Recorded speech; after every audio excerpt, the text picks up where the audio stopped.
Now, if you're a mountain biker thinking about an e-bike, these are a few things you might not know and how an e-bike differs from a mountain bike.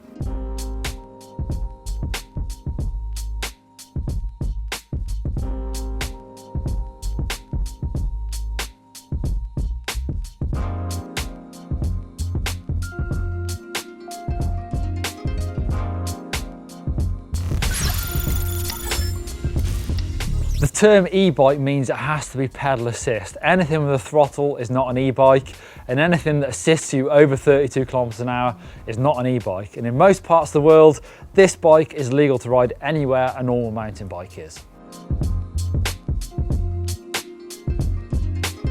So number one, the bikes have sensors. Now this bike has a sensor, it's on the chain stage, just inside it there you can see. Then there's a magnet mounted to the spoke, and that gives the bike the information about how fast you're going. Because e-bikes will have a pedal assist cut-off speed. In the UK that's 25 kilometers an hour, in the US that's 32 kilometers an hour. And above that speed, the bike will stop assisting you, it's then all up to you. Some bikes also have them mounted to the rear disc bolts, but basically somewhere on that rear wheel will be a sensor to tell your bike how far you're going. So most e-bikes have a computer up on the bar to give you loads of information, and they do differ depending on the motor system on that bike. So this bike's got a Yamaha system. I've also got that remote up on the left hand side so I can flick through my power modes very easily on the go. I've got an LED on the top of the screen there that changes colour depending on the power level I'm in.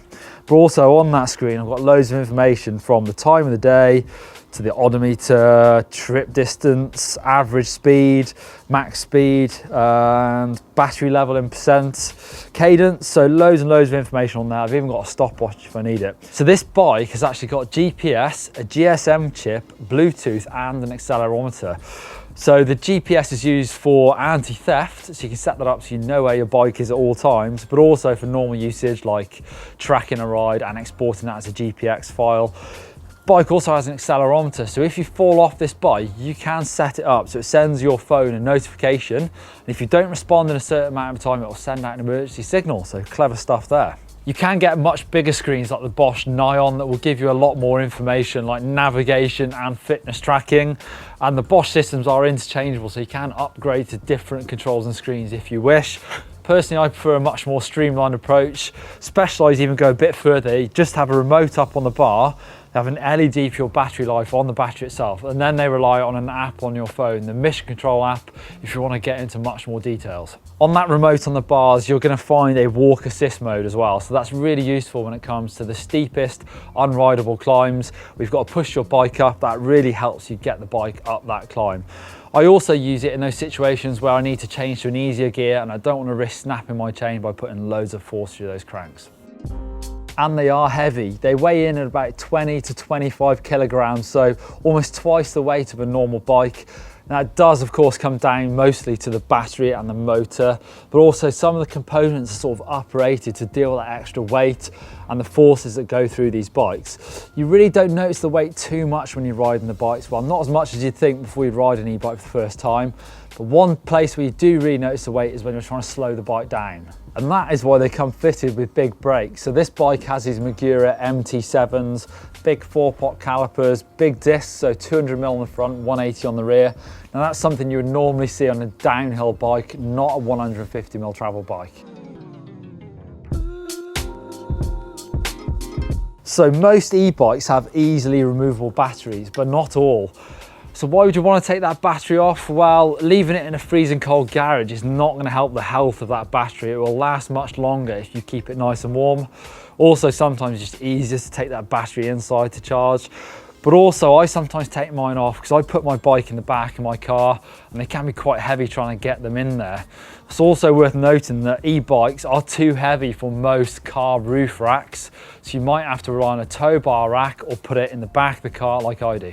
You can't currently fly with your e-bike battery, so most airlines will carry up to 180 watt-hour batteries, and these are 500. So at the moment you have to rely on either driving, shipping your battery, or potentially hiring one, which is sure to get much more popular. Now, when it comes to e-bike specific components, actually it's not just a buzzword, they are actually designed to deal with the different forces and weights of the bike.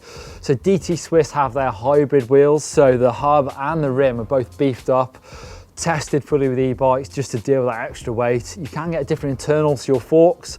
Also, the drivetrain is a big one. It takes a lot of punishment on an e-bike. So SRAM have their EX1 group set.